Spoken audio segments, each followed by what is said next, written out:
Alright. Hey, what's happening, all my Dragonlings? I am your Dragon God of Gaming, Damian Dragon, and welcome back to another episode of the Gaming News, where I run down the list of all the gaming news, facts, rumors, premieres, and everything coming out the gaming industry this week. This week, we have something on Apple versus Epic, we have something on the women of gaming, and we have the year of the handheld console? Well, let's just jump right in. Now, you guys know how we do this. We always have a little game on deck, a replay game. Alright, first off, the women of gaming. Yes, I'm not going to be talking about, I believe we're not going to be talking about regular women of gaming. We're talking about the women who are behind the gaming. So, this is, I think, following up from our last week's news. And this is coming from Kotaku.com. This is written by Ari Notice and Patricia Hernandez. And they write the kick-ass shit that women in the game industry don't get enough credit for. Women sharing their stories following the Blizzard lawsuit are more than their trauma. I'm not going to be reading the whole thing, but I do think that it is very much a notable thing, so I'll be leaving this article in the description. I think this is absolutely something that people should be, reading. So, here we go. The game industry is in a moment of reckoning. Over the past few weeks, a series of damning reports have shed details about the culture of harassment experienced by women at the hands of big gaming companies like Ubisoft and Activision Blizzard. At the center of the conversation are women, specifically the abuses perpetrated against women by powerful people at powerful companies. For veteran games developer Cher Scarlett, who's been involved with recent organization efforts by fed-up industry workers, everything happening right now is a necessary conversation, but there's a price. I don't want to be known as the Overwatch League revenge porn girl. Ooh, she's tweeted. If you don't know what she's referring to, that's okay. Scarlett is more than the incident, even if that's often the context that gets repeated anytime people discuss her recent doings. I don't want to be known as one of Afrosabi's victims, she continued. I want to be known for coming up with the first interactive BlizzCon brackets, staying up into 1 a.m. every night opening week for it to be ready. That thread of tweets sparked an idea. We at Kotaku have a platform, a big one, and while it's our duty to inform you of the injustices plaguing the industry, one of the side effects of doing so is that to the public eye, subjects are whittled down to what happened to them. While many have suffered due to the pervasive sexism in the industry, women are more than just victims, and so today we're choosing to spotlight the accomplishments of kick-ass women in the game industries. Kotaku, you are amazing. Thank you so much. And this is coming from Patricia Hernandez herself. If you are a woman in games that has been victimized by the industry, email me. Don't need to know what happened. Tell me about the cool shit you've done and what you want to be known for. What you haven't gotten recognized for. I'll print exactly that. And she replied to Cher Scarlett at that. Which actually I feel I feel that Kotaku is putting their best foot forward with this. So Kotaku, from me to you, you're doing God's work there. Okay, I'm gonna be reading. Actually, this is relatively short. I will be reading the rest of this. Anyway, over the past few days, we've received an influx of submissions. Aside from some light editing for typos. Oh, I need to pay my phone bill. My phone's like, you need to pay your phone bill, damn it. Sorry. Over the past few days, we've received an influx of submissions. Aside from some light editing for typos and clarity, what you are about to read is exactly what the women in the gaming industry want you to know about them. And if you'd like to share, get in touch. Absolutely. If you're listening to this and you're a woman in the gaming industry and you haven't gotten the recognition that you've gotten before, write to Kotaku, or there is a link to Patricia Hernandez, which is phernandez@kotaku.com. So, email her. If you are not, do not use that for horrible purposes, please. I'm actually asking you. I really want people to get their stories out. I do. So, I'm gonna regret doing that, am I? Anyway, my name is Tamara Noss, and I've worked in game development since November 15, 2000. 21 years. Get in. Back in 2002 and 2003, I was working at Kryptonite Games in Kirkland, Washington. I was a character animator and on the Lord of the Rings Return of the King for the Nintendo Game Boy Advance. Ooh. E1 was not originally intended to be a playable character. That was unacceptable to me. I found an engineering ally, Joe Bryant, and we petitioned management. We spoke with the publisher. We were given permission to add E1 to the game, but only if we did the work in our spare time. She was out of scope, and the date could not slip because we needed to be on shelves before the movie releases. An unlocked career with many wonderful experiences, getting E1 as a playable character in Return of the King GBA is one of the things I am most proud of. Okay, get in. and they put a meme. I have never coveted Power Saruman. Not E1. This is some other character from the Game Boy Advance version of the Return of the King. Okay, Kotaku, I see you. Okay, here's another one. In the context of my career, I hope to be defined by the quality of my work and by my diplomacy, integrity, and candor regarding business development, both for myself and for those I can help. Marigold Bartlett, QA and artist. Okay. And this one refused to give their name, which is okay. I was known across our engine team as the engineer who could find and fix any performance issue in our editor. Other engineers would make wild guesses and claim the problems could not be solved, but I could churn out multiple 10x and better improvements a week. Okay. My work improved the editing experience for everyone using our engine.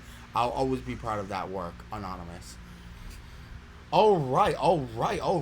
That is something good. That is clean. I like that. A lot of women in gaming, don't get their fair shake of the stick. Like, some of the earliest games were developed by women. Look at Miss Pac-Man, for instance. I believe that was created by a woman. So I do want to say, if you're a woman in gaming, I thank you for your contribution. People don't say it all too often, but I will. Men was not the only people who shaped the gaming industry. Women had just as big of a hand as men did, and I feel like that's not credited enough. So, thank you to all women out there who has worked, developed, or maintained any game whatsoever. Thank you so much. Thank you for your contribution. From the Invisible Corporation, myself as a gamer, and all gamers around the world. If they're not going to say it, I will. Thank you so much for your contribution. Anyway, we have to move slightly on because I have to be at a award ceremony in less than an hour. So I have to be ready. So let's move slightly on to the world of handheld gaming. For those of you that don't know, handheld gaming is a niche market. We all believe that the bigger consoles deserve the biggest praise, but most of my life, personally, I've worked on handheld games, like even in this area right here. All 4 of these consoles that you see on screen, I have owned at one point. Right now, I do own the Switch. I did own a 3DS in my day. One of my first gaming consoles, first handheld gaming console, was a Game Boy Color, but I did switch up to a Game Boy Advance SP, which you see right here. And I did have, I thought that was the PSP, that's the PS Vita. I haven't heard that, but I did hold the PSP. So this is coming from CNET, c/net.com. Well, no, it's cnet.com, sorry. And this particular thing, and I'm not going to be reading the full thing. This is written by Scott Stein, and he writes, 2021 is the year of gaming handheld.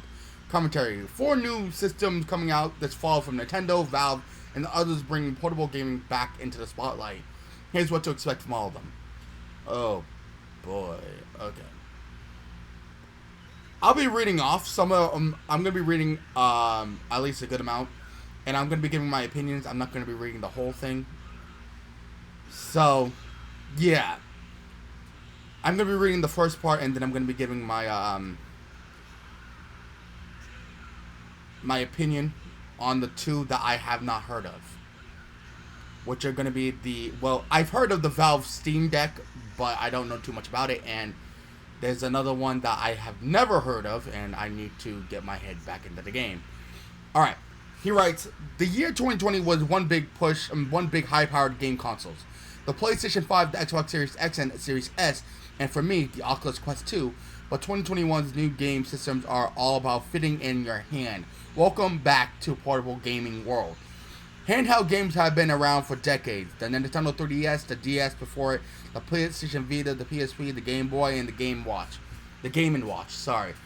But there is something, there's something of a renaissance going on at the moment.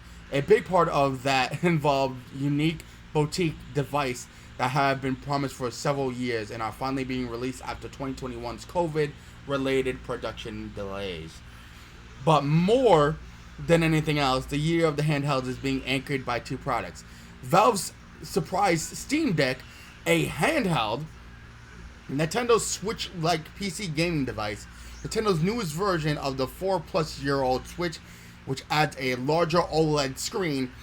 I've always loved handheld gaming. I don't enjoy being parked in front of a TV having to choose a room to play in. When I commuted to work, I could take games with me. At home for a year plus, I can pick the room or place I play in.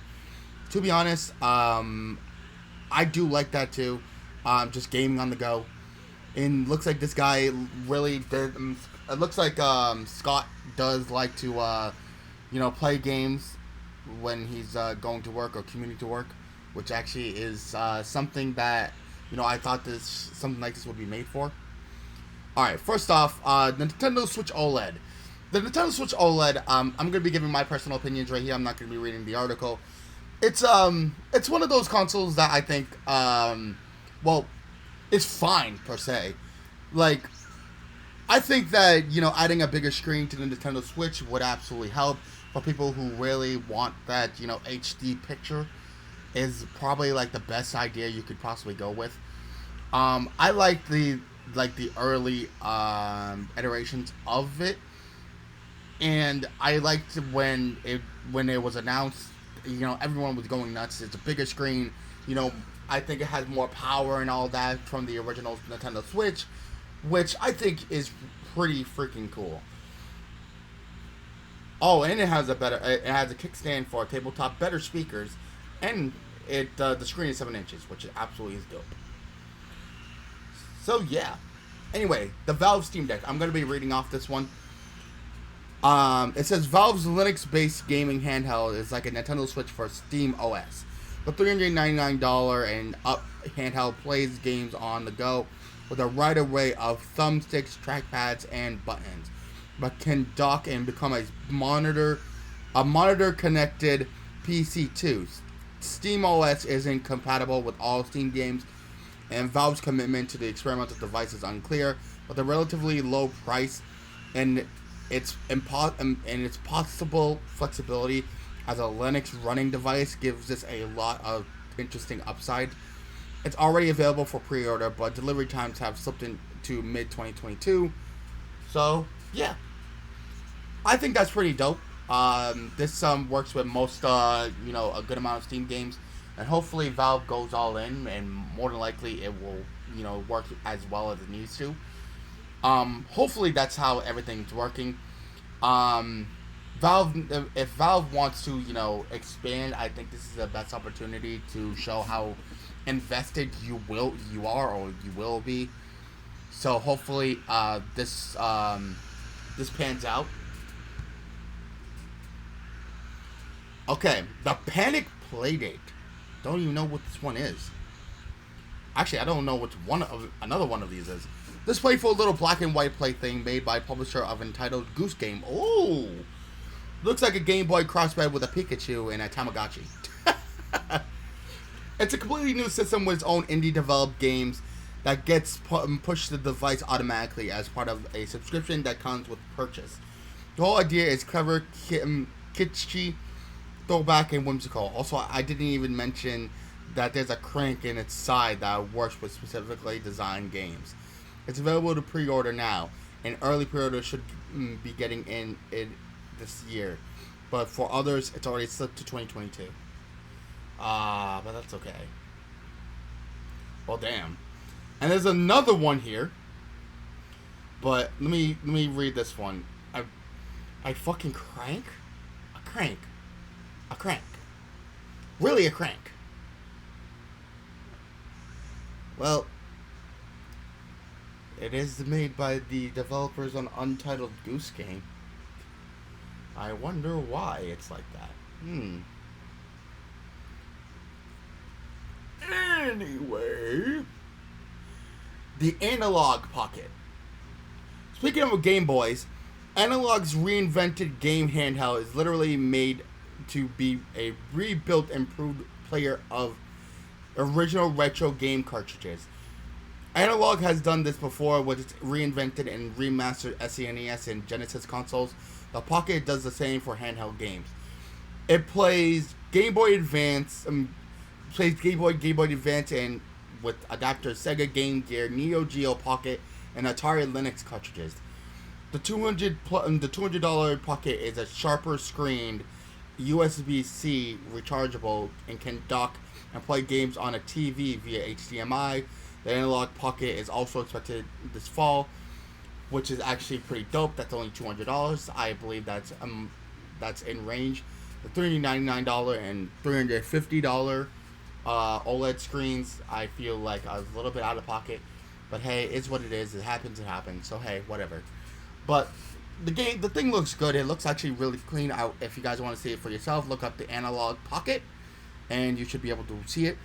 But it does look clean. It looks very finished, and it does look like an early a more futuristic version of the Game Boy Color, which hey, I'm into. So yeah, more than likely 2021 will be the year of the handheld. So that's gonna be dope. Anyway, we have one more thing to cover today, which is Apple versus Epic.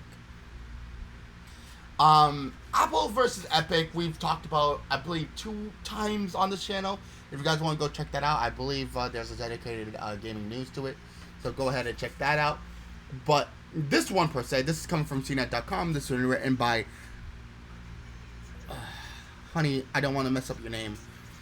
Abrar El-Hidi? Hopefully I got that name right. If I didn't, I apologize. But she writes, Elon Musk weighs in on Epic Games versus Apple suit. The Tesla and SpaceX CEO called Apple's App Store fees a de facto global tax on the internet. His comment comes ahead of the decision in the lawsuit. Ooh, that's not good. And it goes thusly. Elon Musk has some thoughts to share on Epic's legal spat with Apple. Fortnite maker Epic Games sued Apple after the game was removed from the iOS App Store in August. This came after Epic built a direct payment system into its game that would allow it to bypass Apple's 30% fee for App Store purchases. Epic accused the iPhone maker of anti-competitive practice and argues the App Store is monopolistic. Apple calls Epic's lawsuit a marketing stunt and argues that App Store games gives developers access to a huge audience of iPhone and iPad users. Musk has his own thoughts. The Tesla and SpaceX CEO on Friday said in a tweet, Apple App Store fees are a de facto global tax on the internet. Epic is right. Ooh, and that is a literal tweet from Elon Musk. Ugh. Well, that's not looking good for Apple. He added, normally competitive pressure would force Apple to lower fees, but Apple and Android have a duopoly on phones. When interface familiarity is taken into account, it's basically a monopoly. The effective 30% sales tax Apple charges is hidden from users, or there would be an outcry. Apple didn't immediately respond to a request for comment. Epic declined to comment. Musk's comments come as both companies await a judge's decision in the lawsuit. After many hearings and trials that went on for nearly 9 months, Apple and Epic made their final pitches to a U.S. District Court in California on May 24th. The case also will soon be brought to an Australian court as well. Ooh, boy, oh boy, oh boy. That is not that good. On that personal, I believe that Apple shouldn't be hiding fees. Really. Like, I would like to know exactly what I'm paying when I'm paying it. And why are you taking 30% off of anything on the App Store? You're already a billion dollar company. More than a $1 billion company. Like, you do not need a 30%, need 30% of a thing that is downloaded. You could just put them up. Why? Because someone else is making money other than you? That's kind of upsetting. And Epic, if you want me to take a side, I believe that Epic is right. Like, nobody should have a monopoly on anything, especially when it comes to phones, because yes, absolutely, it is kind of like a force of interest here when you're sitting back and you're looking at things and you're like, okay, I want to create a store on for phones, and you have to go through fucking Apple or Android, and they're gonna be taking a cut no matter what. And it's like everything else goes through you. Why does something that someone else makes have to go through you too? It's theirs, so they should be getting all the profit for it. Like any developer who puts a game on the App Store, most of their profit, a good amount of their profits, come off and go to Apple for no goddamn reason. And the money that they should be making, they're not making, which is kind of upsetting to me, personally. Anyway, I'm going to call this here. Ladies and gentlemen, I do appreciate you guys joining me. You guys have been awesome. Let me know down in the comment section below what you guys think, and tell me, what side would you choose, Epic or Apple? Let me know. And what gaming handheld console do you want to see? And if you are a woman, please tell me. I want to hear it down in the comment section below if you've made a game, or developed a game, or did anything for a game. I want to hear it down in the comment section below. I want to hear you guys' stories. So let me know. Anyway, until next time, ladies and gentlemen, I do hope you guys have a lovely day, but it's time for us to end off. Down in the description down below is all for lovely and beautiful content creators. Go check them all out. There are a lovely bunch of coconuts, and I can guarantee you it's worth the time and the effort to go check them out. And also, down there is my channel, where this month I'm going to be playing, I'm going to be playing Super Mario 3D Land. I'm going to be playing Adventure Time, The Secrets of the Nameless Kingdom. On Wednesdays, I'm playing Pokemon X. Fridays, it's a game yet to be determined, because Naruto was kind of a flop to me.